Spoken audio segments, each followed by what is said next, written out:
নমস্কার বন্ধুরা, লক্ষ্মী কুটিরের রান্নাঘরের পক্ষ থেকে আপনাদের সবাইকে অনেক অনেক স্বাগত জানাই।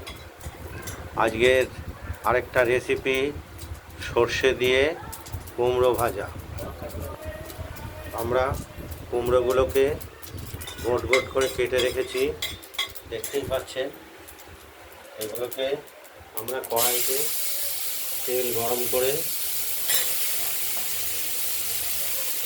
তেলে দিলাম, এবারে এগুলো ভেজে নেব। করে নেব। তেলটা যেহেতু গরম হয়ে গেছে, কিন্তু কুমড়োগুলো ছেড়ে দিই। নুন হলুদ দিয়ে মেখে রেখেছিলাম।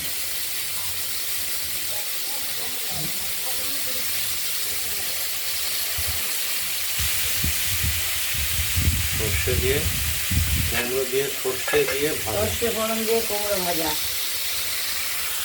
সর্ষে ফোড়ন দিয়েছে?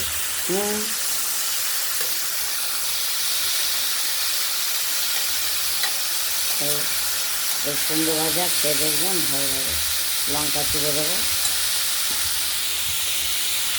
কিছুটা সেদ্ধ হোক, তারপর দেখাচ্ছি। জ্যাকেটে পরে নিতে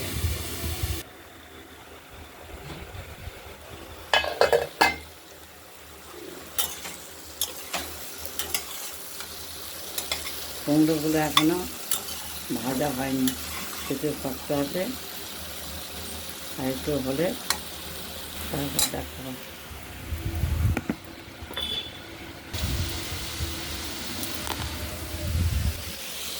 সর্ষে ফোড়ন দিয়ে, কাঁচা লঙ্কা চিড়ে, নুন হলুদ দিয়ে এই যে কুমড়ো ভাজা হয়ে গেছে।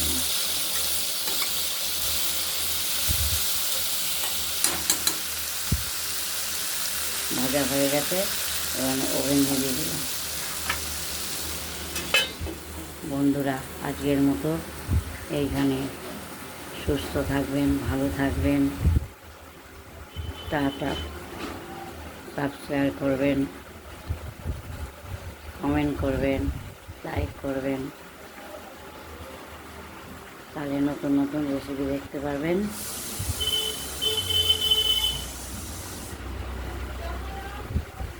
আজকের মতো এখানেই টাটা।